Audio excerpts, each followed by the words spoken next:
Hey, this is Love and Relo, and today's show is actually sponsored by Corporate Housing Associates, tasked with relocating employees and don't know where to start. Call Corporate Housing Associates. CHA offers exceptional service in over 20,000 cities and in more than 100 countries, assisting business travelers, homeowners, and vacationers with their temporary housing needs.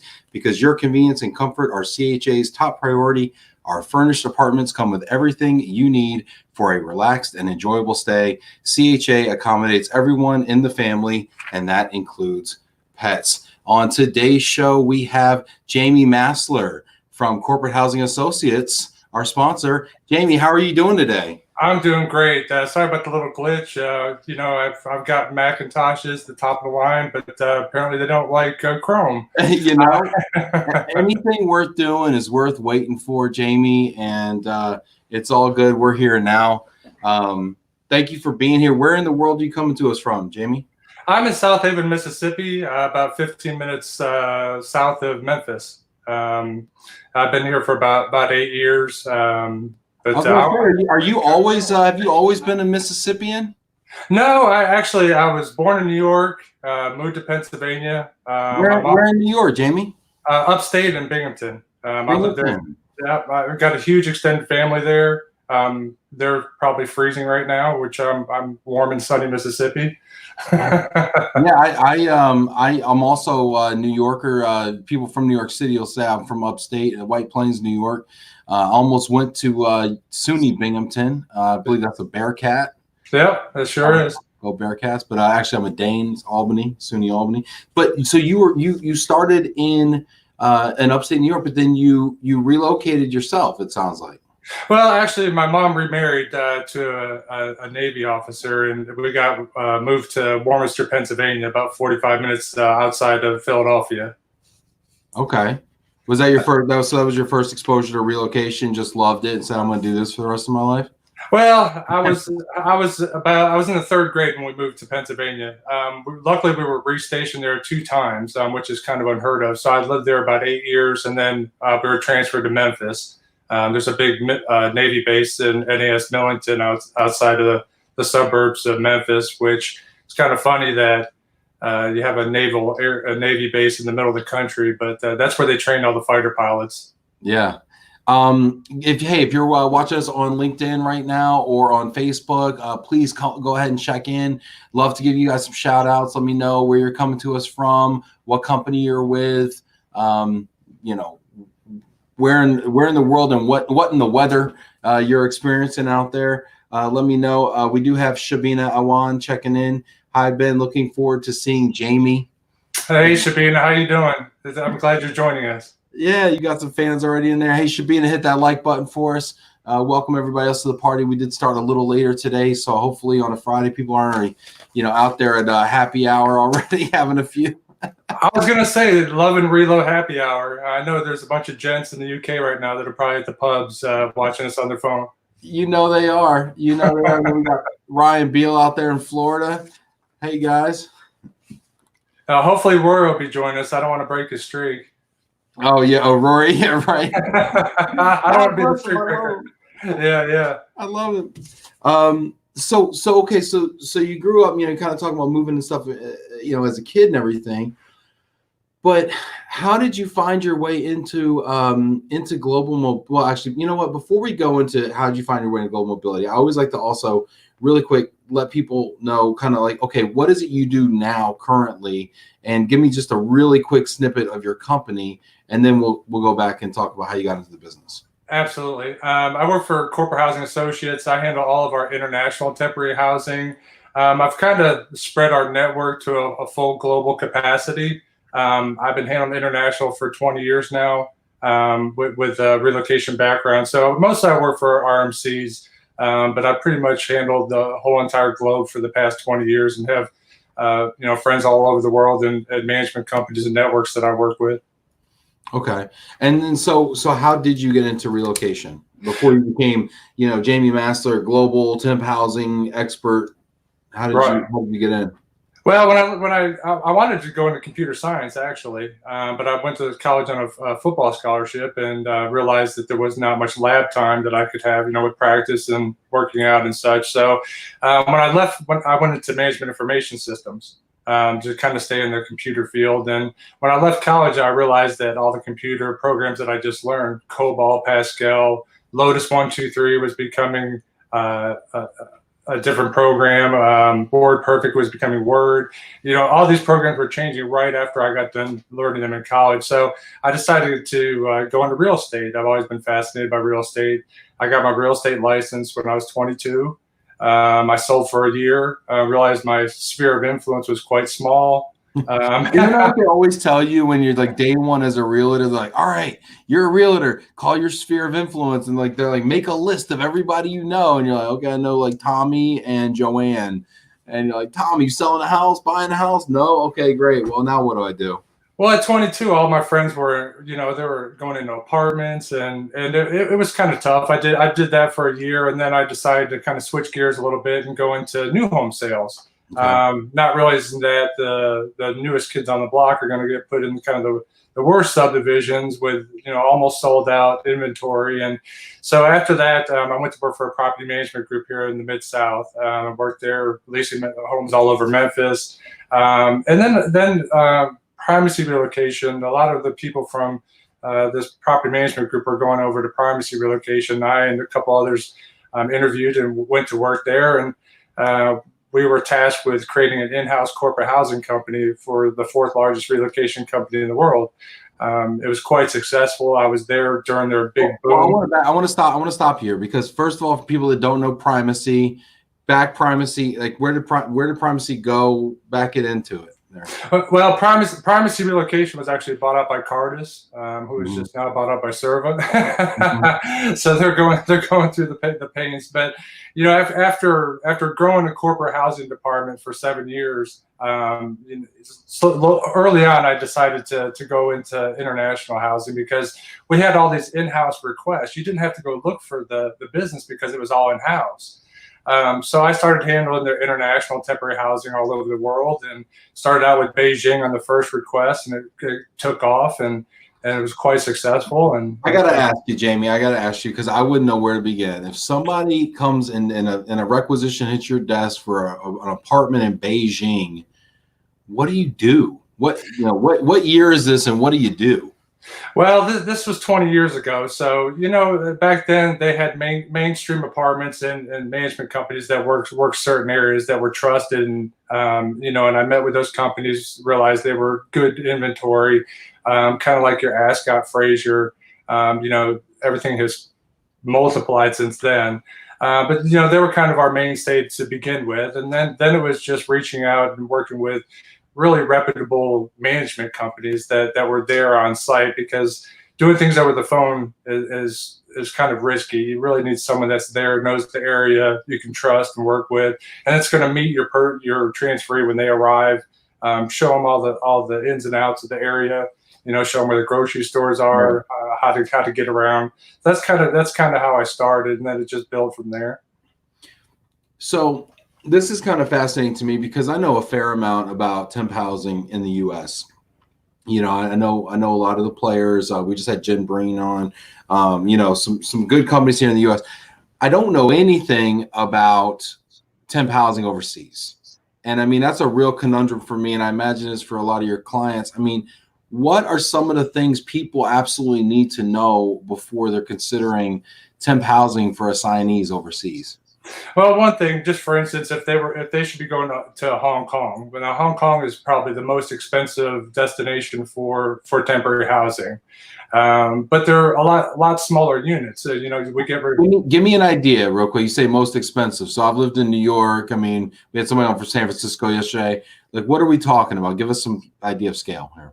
For a 1-bedroom, you could be looking upwards of $6,500 to $8,500 a month. US dollars. US dollars. $6,500 to $8,500 for a 1-bedroom apartment.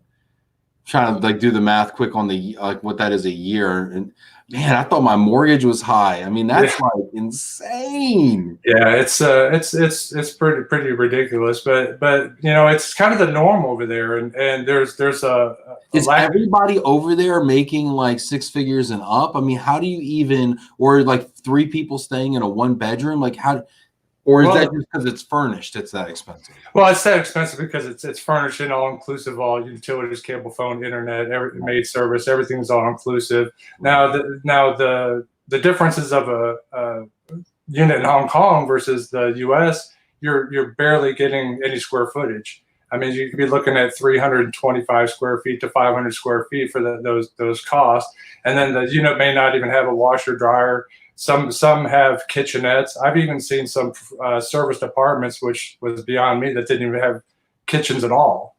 Another big thing over there is breakfast is huge. It's not like here that they have a big spread for breakfast. So a lot of people that are going over there, we can get breakfast included, but it may be $15 a day. But that's where all their companies meet at breakfast, and they talk shop and start the day out at breakfast. So that's really a big thing in the Asian market. Incredible. So one is the sheer expense. I mean, so let's stay on that. Well, real quick before we go in anymore, I got a few people coming into us here from LinkedIn here. Got a bunch of people watching here. Alina Anderson Delay, happy Friday, Jamie and Ben. Thank you very much. Hey, Alina. Gadi Binness, hey guys, rainy here in Montclair, New Jersey. Stay dry, Gadi. Hey, Gadi, are you going to be at AMSA? And let me know if you're going to be in AMSA. Hit that comments. Brent Warner, nice tie and vest today. Thank you, Brent. I appreciate this. Brent, this was actually Aman, our tailor out in Thailand. Brent and I share a tailor. Our tailor in Thailand made this for me. You always look sharp, man. You always look sharp. Thank you, Jamie. I appreciate that. By the way, if anybody needs a tailor, I do have a great reference on that. Paula Kupka, hello from Crown. Hi, Paula. Oh, Paula's great. We've got a couple of actually, we got a question here from Shabina. So let's take her question, okay? Shabina says, what does Jamie see as the challenges of global temp housing for assignees? Well, right now, of course, with the virus going on, that's probably the biggest factor. But families relocating and uprooting and leaving, spouses not being happy, children having to leave their friends, having to learn a new language. A lot of the international destinations have American schools, and most are requested to be near an American school, which helps alleviate that transition. But really, knowing the language and getting around, could you imagine going to a grocery store and not being able to speak the language and ask for the basic supplies that you need? Not being able to speak the language and not being able to read the language and read the ingredients. And I mean, I go into there's an Asian grocer near us that I go to for lunch. They have this amazing sushi bar in the back, right? And I'm like, so I'll peruse the aisles, and I'm always down for some new food, right? I'm a pretty adventurous guy, but I'll go around, I'll pick up a can of something or a bag of something. And, it might just be gold with a red stripe on it and a whole bunch of letters. And I have no idea. It could be coffee. It could be sugar. It could be arsenic. I have no idea what's in this bag, Right. I mean, yeah, that's why you need someone there to support you while you're there. Right. We just send a woman from Asia to India, and she really had no clue what she was getting into. We made all kinds of suggestions, and her company was only allotting her a certain amount, and they weren't giving her extra services. The big thing is driving. When you go to India and you drive, it's not the driving that we know here. It's the people don't stop at the stop signs, and they just go through lights. It's kind of, and that's what they said. It's crazy, and to hire a single woman to hire a taxi cab really isn't that safe either. So they suggested hiring a driver for her, and we passed that on to our RMC, saying this is what we're suggesting. Her coming into this area, but she ended up taking taxi cabs, and our local contact actually drove her to and from work until she felt comfortable. So you actually almost take on the role of kind of a cultural consultant for some of your clients. I mean, is that something you sell, or is that just like a value add thing that you do? Well, it's just an added value. Since I've been doing it for 20 years, I kind of know the nuances of some countries. It really helps when you're working with RMCs, and you have that extra experience. And at the beginning it was kind of trial and error, and you learn by experience, and grow from it. But as you've been doing it for a while, you kind of catch on to what's important to the transferee, and what they need in these new locations. So as far as housing goes, though, besides like, okay, the cabs, the driver situation, the language barrier, I mean, what types of housing specific challenges am I going to face if I were to say take up a temp housing in India or Beijing or Hong Kong or? Well, like if you went to Hong Kong, you're not going to have the same supplies that you're used to here in the U.S. Like, for instance, a stove, as we consider a stove, isn't the same over in Hong Kong.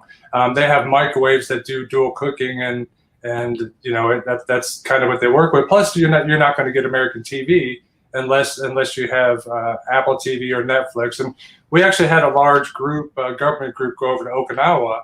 And they were there for 9 months out of the year, and they would return, and then they'd go back. So what we were able to do is we were able to actually pull those ovens out, ship in all American ovens for them, and then we gave them Apple TVs with Netflix so they could log in and have American TV. And that really meant a lot to them, that they were able to cook like they're used to cooking, and they're able to watch the programs that, back here in the U.S.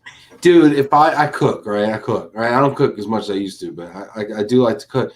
If I walked into a kitchen and I saw a microwave where I thought my oven was going to be, I would lose 50 pounds. I don't know what I would do with myself. I mean, I'm not a big microwave person anyway. Like, I mean, I'm sure it's convection. It's probably one of those fancy, microwaves like they got at Subway, right? That makes my bread toasty. But I mean, still, like, how am I supposed to put a nice pernil in there, or a nice, turkey, or a nice piece of something in there? I don't see how.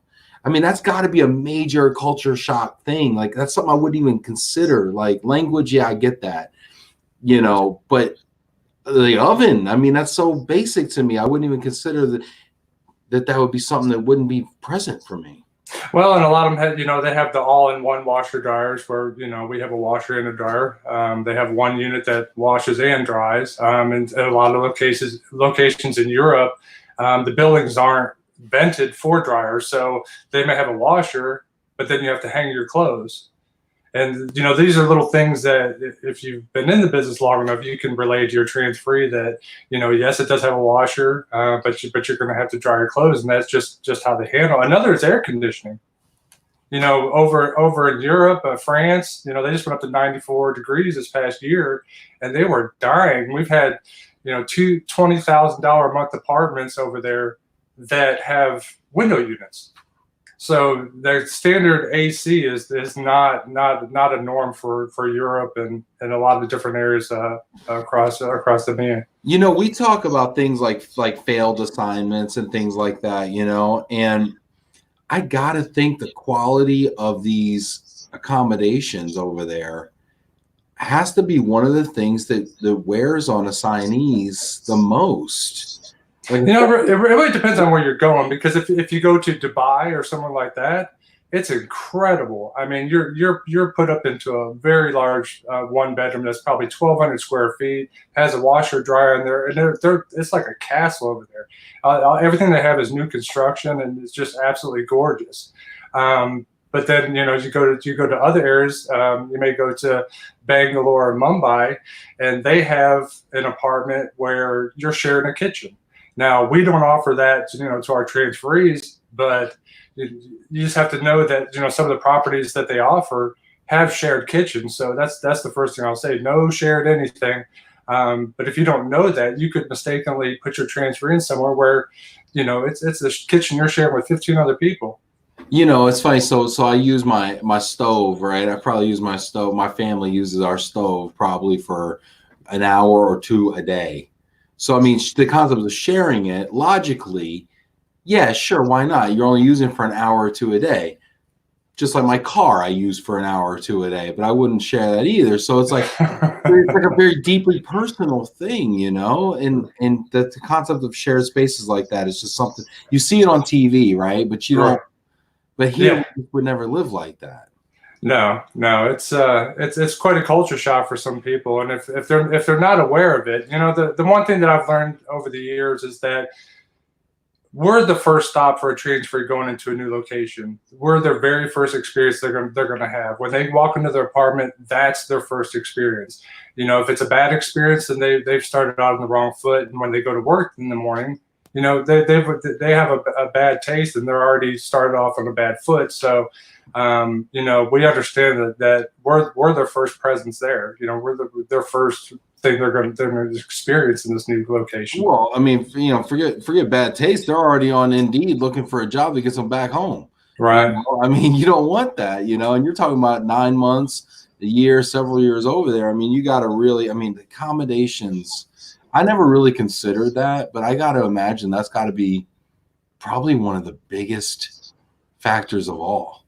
Well, you know, like in Asia, Singapore and Tokyo, and they basically say they live like pigeons and roost. You know, you see some of these apartments in Tokyo, and they have actually cubby holes, like hotels that are kind of like cubby hole apartments.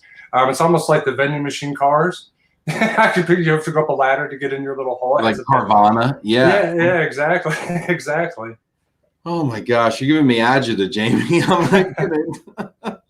And the other thing that you need to consider is the difference in the currency values. You know, we have to take consideration of the exchange rates, because if, you know, we put up a $5,000 deposit on someone for 6 months, if that currency should shift quite a bit, then you're not going to get back $5,000. So, you know, we can freeze our rates through the programs we work with, so that it kind of protects us, you know, on that security deposit coming back. How do you freeze your rate? We work with Western Union Business Class. We work with American Express and their wiring system. But you can actually pay to freeze a rate. When you come into scenarios like an 8 or 10 month lease, what you're starting out with on a conversion may not be what you're ending up on a conversion. So you can actually freeze the rate so that you're paying consistent amount, and then when the time's up, your deposit coming back is equivalent to what you're expecting. Yeah, that's another thing I never considered, because yeah, currency fluctuations are a real thing. We have another question here on LinkedIn from Miss Paula Kupka. Let's see here. I'm trying to type these up so everybody can read them here on the screen. Communal living is becoming a hot trend. How are temp living providers adjusting to this new trend? Well, you know, it's kind of tough when you talk about communal living. It's kind of like Airbnb. Corporations really don't go for it unless it's actually the corporation setting it up themselves, because there's a high liability. You know, if they send a transferee somewhere and it's communal and something happens, then they're actually liable for that. So, you know. Well, and I saw it. So I saw actually the documentary that won Best Documentary at the Oscars, I want to say at the Academy Awards, called I think it was called American Factory, or The Factory. Yeah. It was about did you see that by any chance? I did. Yeah, and so in that movie, which was a really, really interesting movie, in that movie, the Chinese glassmaker brought over a lot of Chinese workers, and they did a communal living situation where they put them all up in apartments, and they live together. So, you know, do you see that where like a company will say, you know, we're going to bring, you know, a dozen Germans or a dozen Americans to, let's say, China, right? And we're going to, you know, and they're going to be 2 or 3 to a apartment, something like that. I actually had a group move going into Zurich last year where that exact same thing happened, and they were rooming there was 2 to an apartment, which, you know, they're all employed by. It was actually a large automaker that makes electric cars. Wink, wink. But you know, they were there for a while, and they actually roomed a guy with a girl, and it worked out for the first month and a half, and then till it didn't. So they end up having to get her a 1 bedroom. But, you know, situations like that are, you know, it's very possible could arise. You know, a lot of times we have engineers and that type of thing. They get along well with each other. Was that just like a luck of the draw thing, or did they know each other, or did they have any kind of a relationship going into it? I assume they knew each other, probably from working. They were German, so I assume they were working together in Germany, and then you know, but probably not living together. That's a whole different world, right? So they end up having to take out another one bedroom, which was, you know, quite extreme, you know, towards their budget to have to do that, because then they're paying for a 2-bedroom, which only one person's occupying, on top of another 1 bedroom. Wow. That's interesting. Let's see here. Let's really quickly take a quick little commercial. 1 second here. All right, and we're going to hit this here. Looking for a home away from home? Corporate Housing Associates is the company to call for tastefully furnished accommodations that offer high-quality linens, upgraded bedding, utilities, and all the conveniences of home. With Corporate Housing Associates, arranging corporate housing has never been easier. For more information, visit us at chahomenow.com or call 866-727-3632 for a free quote. Awesome. All right. Here. Okay. So I do have some more questions here coming in from LinkedIn here, and I have not had the chance to put them on the screen here. Shabina also asks as a follow-up, how does Jamie explain the variance in perception of quality globally? She puts quality in quotation marks. How do you explain the variance in perception of quality globally? Well, a lot of times it depends on the level of the transfer going. We actually handle all different levels of employees. You know, and a lot of times the RMC will indicate that this is a senior VP that's going over, and they'll state their budget. But we kind of explain to them that, you know, this is an A+ property. This is the best you're going to get. But we also have group moves of engineers and mechanics and those type of things that are going, and they're not looking for the expenditure for that type of quality. So, you know, we explain to them that on a B-level property, you're gonna have you know, you're gonna have a kitchenette. You know, you're gonna have a nice cot, but you're not gonna have all the extra. You know, it's not gonna have a gym or a fitness. You know, just things like that. But basically, it's tiered towards the level of the employee going over. And then we explain that back to the RMC on the different levels and the quality. Do they normally have budgets for what are policies for temp living abroad, right? Like you talk about different levels. And do they assign it by like A, B, C level property? Do they give a dollar amount? How do they determine what the budget is? They give a dollar amount, and usually it's geared towards the seniority of the employee that's going. Now, I just had a request for a gentleman going into Polanco, Mexico, which is kind of like Rodeo Drive here in the U.S., and his budget was $66 a day. So obviously there's a gap on expectations and them talking to this gentleman saying, you know, this area is, you know, usually it's about $230 a day.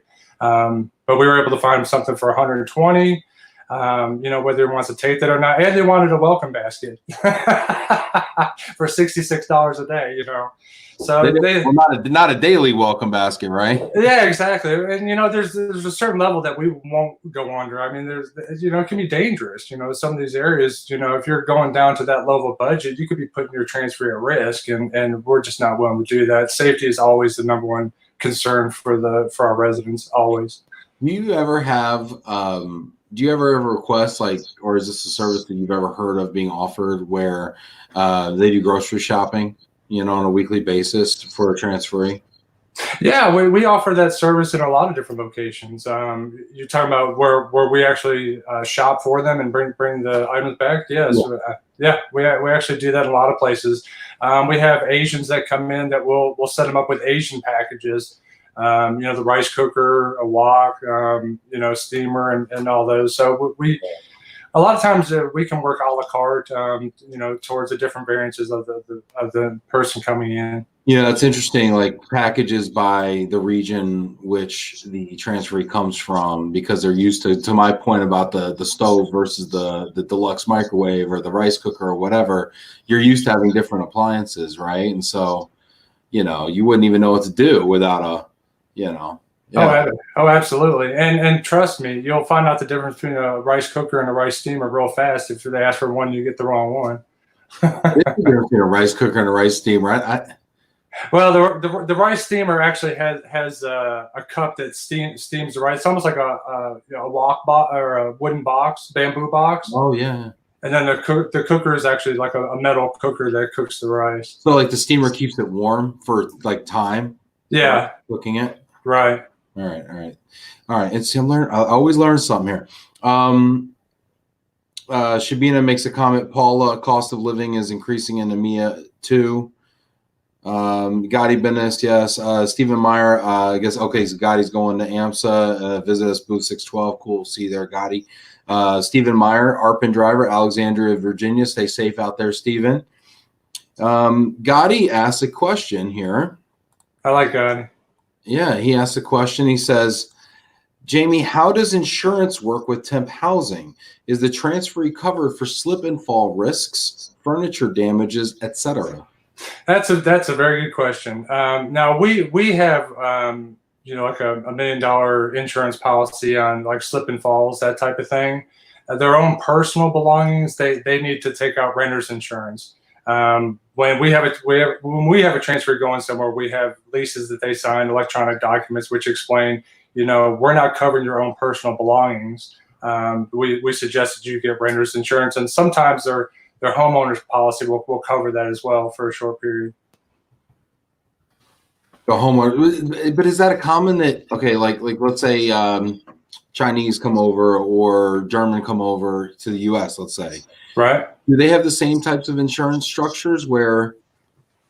Like, if they're coming over here to the U.S., the first thing that's going to happen is their temporary house. I mean, their consultant's going to advise them that they need to take out local insurance to cover their belongings, and they'll stipulate the amount that they need to cover.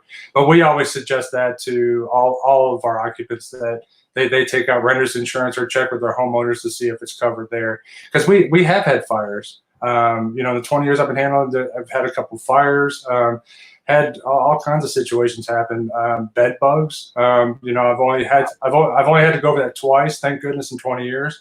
But that is an absolute nightmare because the transfer is saying I didn't bring the bed bugs, and then the apartment complex. Nobody ever brought the bed bugs, right? Yeah, and it's a touchy subject, but somebody brought it. They got there some way, but it's always a he said, she said. The transfer is saying that can come from other units too. I've seen infestation issues from units above or below that can come up or down. It's it's a nightmare. You have to basically pay for the extermination of every unit that's surrounding the unit that you have, and really the only way to get rid of them is to cook them. I mean, they say they use these chemicals and all that, but you really have to heat them up to cook them.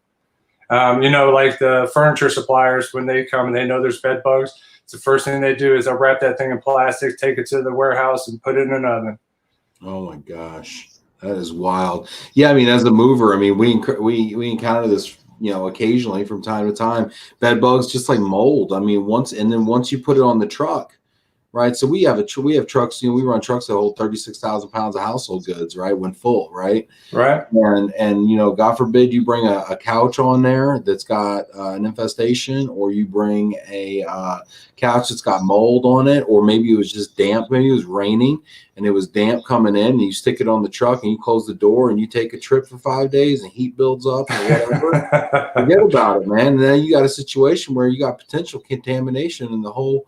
In the whole wagon, and I mean, it's a real sticky wicket, my friend.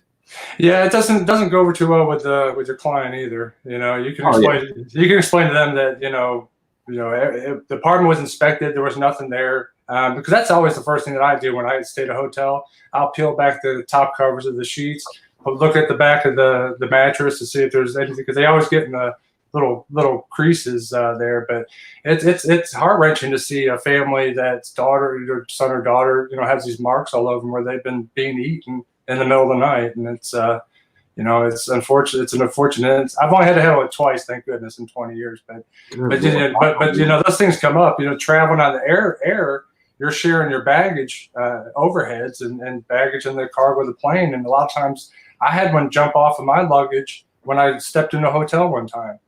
I set my luggage down the bed, which you're really supposed to never do. And next thing I know, there's something crawling away in the middle of my bed. And I scooped it up, took it down to the front desk and said, we have an issue here. And, they scooted me to the side because no one wants to hear anyone talk about bed bugs. Containment, right? They're like, okay, contain this situation here. Right. Yep. Oh my gosh. Oh man, give me the heebie-jeebies, man. Got another question here coming in. They're coming in hot here. All right. Stephen Meyer, driver. I love when the drivers check in. Stephen, thank you for being such a great viewer. Stephen says, what decrease in international demand do you see in the last 20 years, or is it higher? Well, the international demand has definitely gone up. And it's increased exponentially. A lot of because there's been offices created all over the world and they're all interconnecting now, but there's always going to be a need for travel. People are talking about the coronavirus or COVID-19, but there's always going to be a need for travel. I work remotely and have worked remotely for 14 years.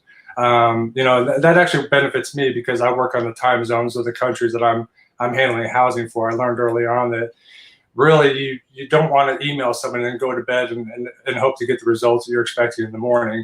I'll email someone and say, we're seeking this, and then you can check in your computer in the morning and it says, what's their budget?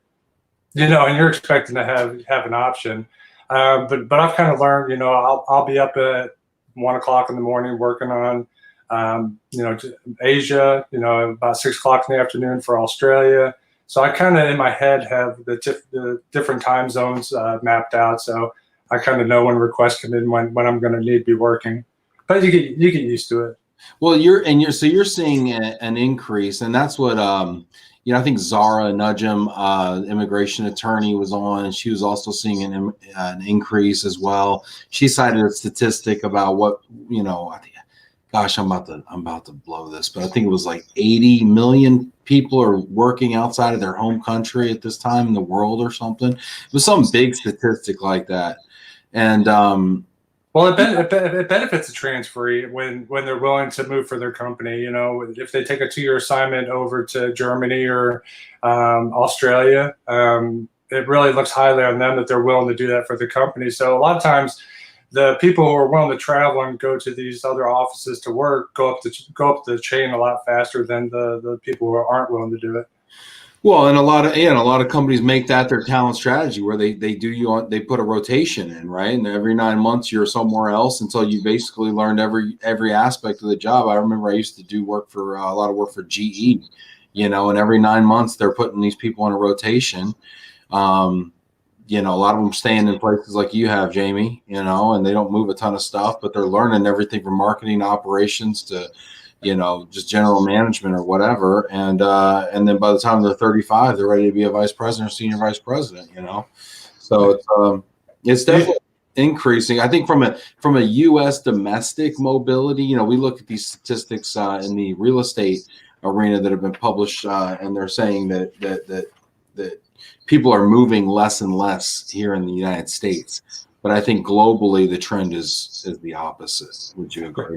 Right, and a lot has to do with corporate taxes and that type of thing. Like Ireland and Scotland probably have the lowest corporate tax, so there's been a big influx of people going over to those locations. Whereas with Brexit happening, it's kind of up in the air, what's going to happen with the corporate tax, things like that. But normally that's kind of a trend where big offices open, they kind of follow where the corporate taxes are lower. Well, let's see here. We got another question here. All right. Man, things are popping over here in the questions. Here's Rory checking in with us. Happy Friday, everyone, from Mini Move in Broadview, Illinois. Rory, I'm coming there Monday, man. Hey, Rory. Yeah, right? Jamie, you're always a faithful viewer, and so is Rory. So is Steven, Paula, Gadi, and we got some really great folks here checking in. I really just take a moment real quick, tell you how much I appreciate that. I do these every day, and I love when you guys tune in. I love when you watch. I love with the comments. If you're watching out there, please leave a comment. Please hit that like button, hit that celebration button. It means the world to me. Let other people know we're doing this right now.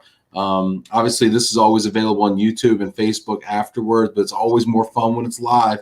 So hop on there and let's get the party started. And by the way, you know, if you got something handy, you know, crack it open.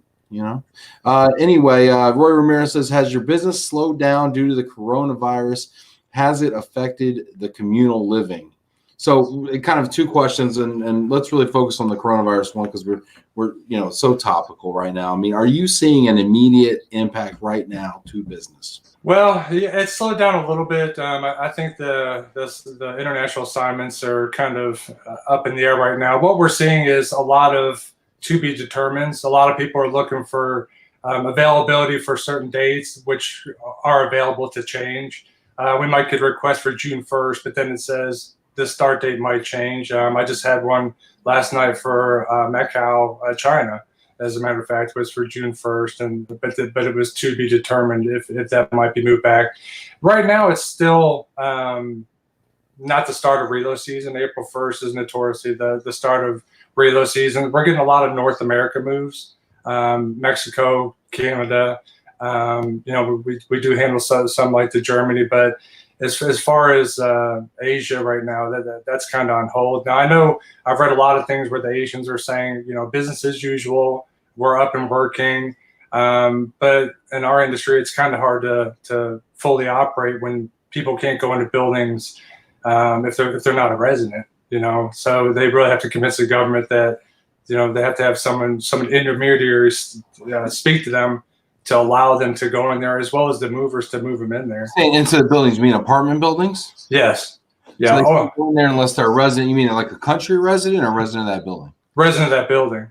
Okay. So if you're there, a lot of times you're quarantined for a certain period, then you're okay. But if you're coming in, you know, they want you quarantined for 14 days, but they're not going to allow you into a building with all these residents if you're a non-resident, unless you. Well, that excludes movers then. Well, you know, like in China, they're having to get like diplomatic people to speak to the government and say, you know, this is what they're here for. They're going to be wearing masks. The occupants are going to be wearing masks. So you basically have to abide by their rules, but it's basically who you hire to speak with the local people if you can get in or not. Wow. Long term, what do you think in long term is going to happen if you were prognosticating? I think that, you know, the coronavirus is basically just another form of MERS and SARS. I think that they'll probably be getting it under control. We have to see it play out a little bit, but I feel that business will be back to usual in the next couple of months. You know, there's a lot of people that have been affected. I was watching a gentleman on the news last night where he was the first person to get the person-to-person virus here in the U.S., and he said that his symptoms weren't even as severe as like the flu. So he recovered and he's doing fine. I think it's the elderly and the young that, you know, it's kind of affecting the most. But I think nothing's going to stop travel. There's such a high demand for it. You know, I think that a lot of people are still going through the U.S. to different locations. On the international side, I think it's kind of hold your breath until we get more information. Well, hold your breath is not sustainable. yeah. Eventually, you got to take a deep breath. That's for sure. That's right. Let's see here. We got some more folks here checking in. All right. Got Mario Reyes, Mario from South Bay Moving System. What's up, Mario?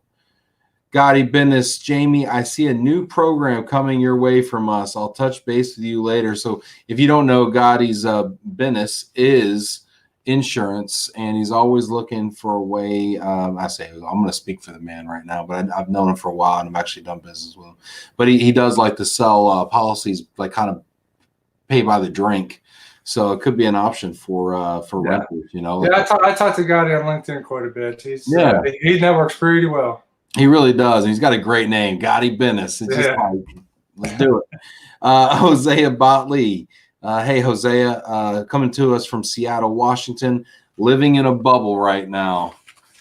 Yeah, it's kind of scary up their way. You know, they had that elderly home that was really affected and had several people die there. But all the schools are closing for an undetermined period of time. And, here we just had our first case in Tennessee and outside of Nashville. So all the schools here in our area are getting ready to work remotely if it should come near us. So and I think that's a good possibility that, if we do get affected in our area, that these kids are going to be working home from live stream to their schools. I wonder what the long-term impact's going to be, right? As people start to do, I'm hearing. I had a friend of mine who's in the business who texted me today and said, my company has banned travel, non-essential travel until June 30th. They're saying if you got meetings, try to do them over the phone. Obviously, kind of what we're doing is helpful as well.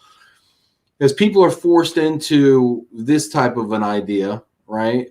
Does that have some sort of a long-term effect where we're like, why even go back to work? I've been working from home successfully. Why go back to work? I'm doing these teleconferences. Why? This is working pretty good. Why even? Do we? I agree. Yeah, I think a lot will stem off of that. You don't have the usage of the space when people aren't there. If they get used to it, more comfortable working that way, but you're always going to have tellers, bank tellers that have to be there, attendants and things like that they can't work from home. So, right. A lot of people there, well, we can work remotely. Well, if you're a bank teller, you can't. If you're the cashier at Walgreens, you can't work remotely. But even those aren't great examples because you got ATMs, right? Yeah. Automatic teller machines. You got the self checkout at Walmart. Yeah, I just heard that they're possibly not going to postpone the Olympics, but there's not going to be people there to view it. So I guess they'll have teleprompters there with microphones to interview these people face to face. Imagine a 400-meter track meet around a big stadium and with nobody there. Yeah, it's kind of crazy. I don't even know if I'd want to watch that on TV. Like, if you're going to show up in person. That's why these they bid on it, is to get all the people to come there for the revenue. So they're taking a huge hit. Well, all these countries go, like, they spend billions, like $8 billion or 10 or 50. I don't even know what the number is. I'm just throwing out numbers, but they throw enormous money out there. They build stadiums left and right. They refurbish stuff. They build out new, the whole main drags and strips in the city. And they're lucky if they recoup it on a normal year, like Rio or somebody, right? Right. God forbid you get hit with coronavirus and you're $10 billion into renovations, and you're going to have a ghost Olympics where everybody's running around the track and nobody's clapping. I don't know. I don't know. I could just picture like a monitor with a microphone there interviewing these people. Can you just step up to the microphone and so we can ask you questions? Oh my gosh, seriously. Oh my goodness. Interesting, funny stuff. Jamie, I want to ask you about something that this is totally changed the subject here. Yeah. But you've been in business development. You've been in this industry for 20 years. I've been in it for 14 now, although not real specific. But it's something that's been coming up a lot lately, and I'm hearing it a lot. And it's the issue of non-competes. Right. And I wanted to bring it up and ask you what your thoughts were, and tell me a little bit about this, because from your perspective as someone that's been around for a while, what are your take on it? What do you see in there? Well, I've got my own experience with a non-compete. When I left one company, I basically had a 2-year non-compete. I'd worked there for almost eight years, and when I first started, the owners told me to sign this. It's not worth the paper that it's written on, type of thing. And the owner tells you, here, sign this, but don't worry, it's not worth the paper it's written on. Exactly. And so, after I'd left that company, they actually restructured and laid me off. So I went to work for another company that shared some of the same business, same clients. And so they laid you off.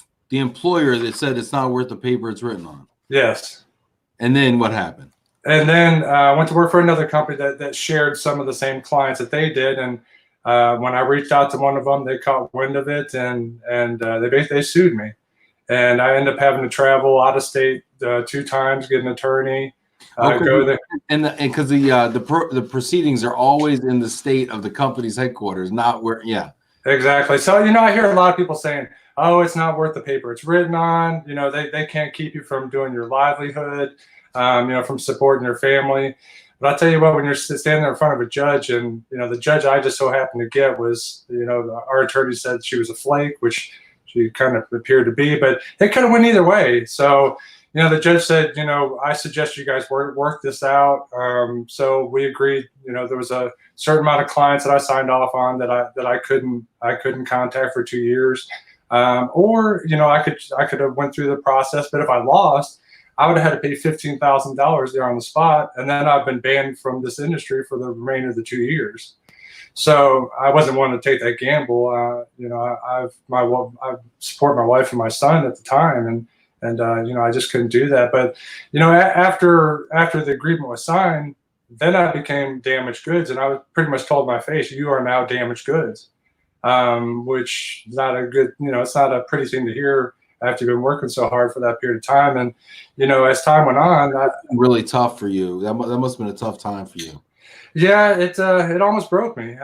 It got down to where there wasn't much left and much time to find something, and I found my faith again, and opportunities started to come up, and I suggest to anyone out there, if you're in a rough spot, to pray, because it really helped me out, and it opened up doors. It made me a better person, a better husband, a better father, and I'm actually better for it. Now that my non-compete, I kind of roughed it out, and now that it ended. But one of the hardest things about it is that you build relationships over a period of time with your clients, and they become your friends. And then all of a sudden you're told you can't contact them for 2 years. And that's really rough, because, a lot of these people, I've had consultants whose husbands died, and I kind of went through that pain with them, and it's things like that. And when you're not able to even talk to them for 2 years, it was really tough.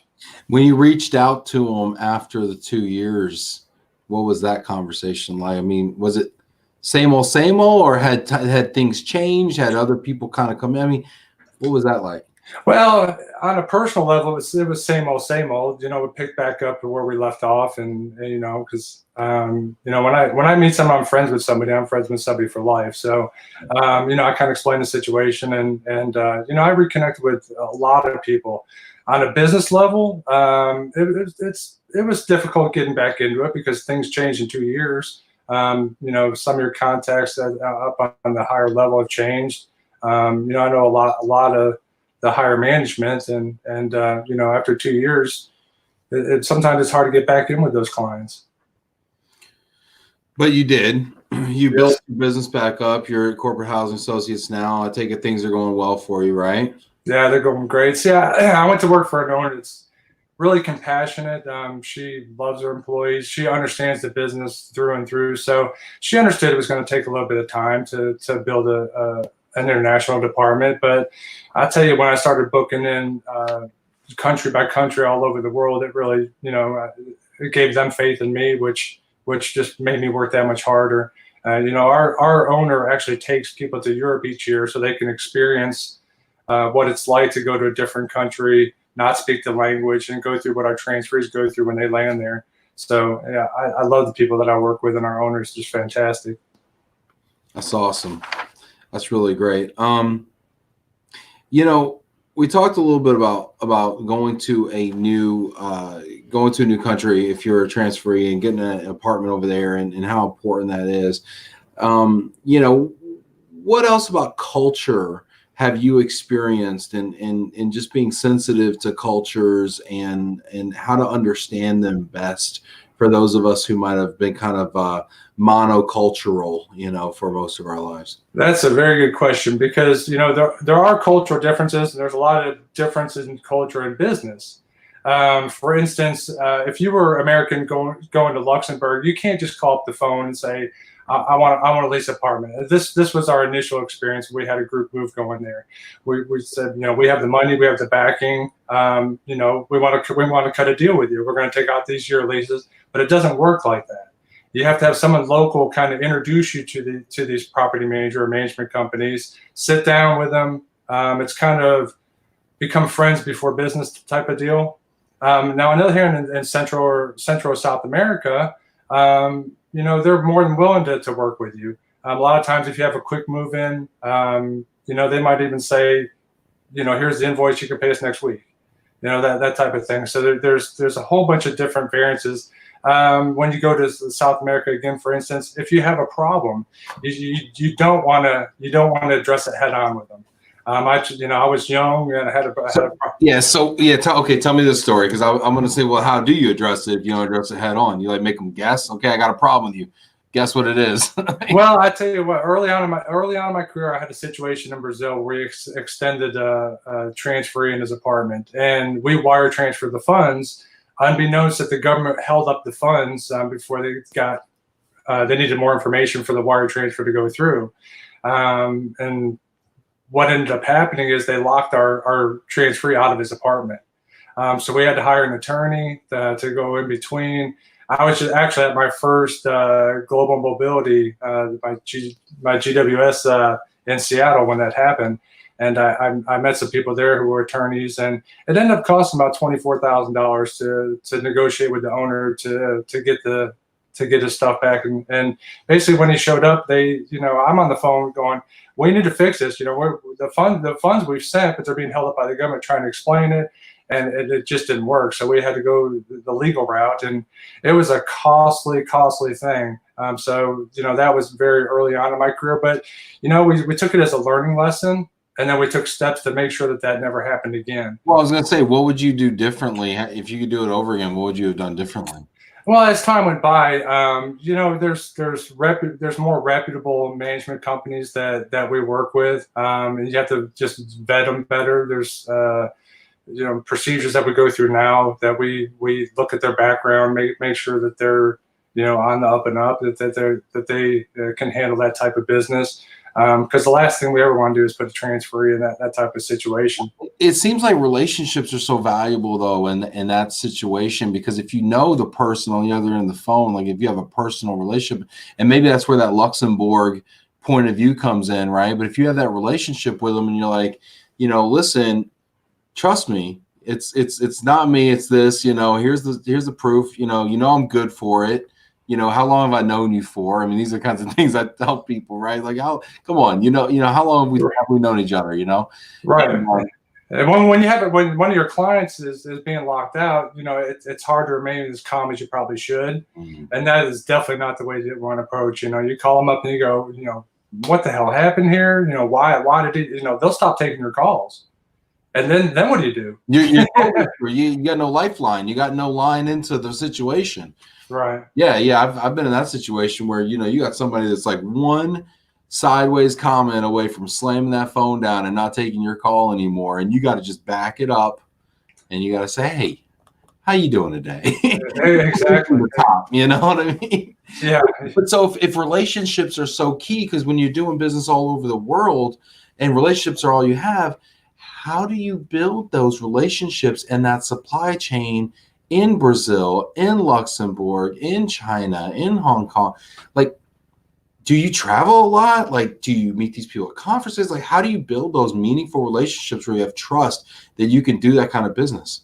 Well, most of it's, you're absolutely right. Most of it's built by meeting in conferences. I don't travel all over the world as people would expect. Most of what I do is via phone, internet. I do live Zoom conferences, that type of thing. But it's just putting procedures in place to protect yourself. We have documents that we have them sign now, where when I was early on, I was a go-getter and, we trusted people a little more than we probably should have, that type of thing. But, since a lot of people are traveling to conferences, you meet people at conferences, but extreme vetting. And then as you work with these people over time, you build that relationship and you have valued clients that stay and that they understand that, you're a business person also, and it's a mutual benefit at that point. We're running out of time, but we have time for one last kind of thought. Jamie, what do you want to leave people with or talk about? Well, I do want to say, Ben, I really appreciate you having me on your show. I've been following it. I take away little lessons from each show that you have, and they've actually helped me. Bill Mulholland. Of course, I can't hire a life coach, but his organization. But the thing I want to say most is for the people out there to keep engaging. Do what you're doing. Engage and be a participant. Don't sit on the sidelines on the bench. I think that's key. Because you get out what you put in, right? Absolutely. And so many people lurk and they watch, but it takes very little additional energy to engage. Absolutely. If you're watching this now, but you didn't leave a comment yet, it takes like 10 keystrokes to say something. You know what I mean? Yeah. And stand up, be heard, and dip your toe in, leave a like. Next time, say what's up. Next time, tell me where you're from. And just be a part of the conversation, though. And Jamie, that's why I appreciate you so much, and so many of our longtime viewers. And I'm so happy I can have you on. And I also want to thank your company, Corporate Housing Associates, because they believed in me and Love and Relo enough to be our first sponsor. So that means the world to me. So if you're watching it out there and you want to sponsor Love and Relo, please do. You'll have my undying gratitude, and I'll do anything for you to make it worth your while. But because actually it's funny.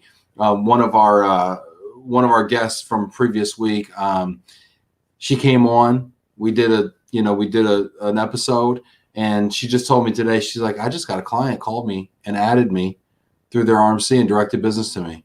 And I said, that's awesome, And so I hope this is good for you, Jamie. I hope this is good for Corporate Housing Associates. I know this is great for me. I really appreciate you really opened my eyes about doing business in other countries and temp living and frankly, I feel more blessed to live in America. Yeah. I have a nice stove. Right. Absolutely. I got a nice stove and a big old house, and I'm going to go sit on my couch when I get home and enjoy it. Absolutely. Well, thank you so much again, Ben. I really appreciate it, and you're doing great things, and I know everyone out there appreciates it as well. Thank you, Jamie. It means the world to me. Take care and have a wonderful weekend with your family.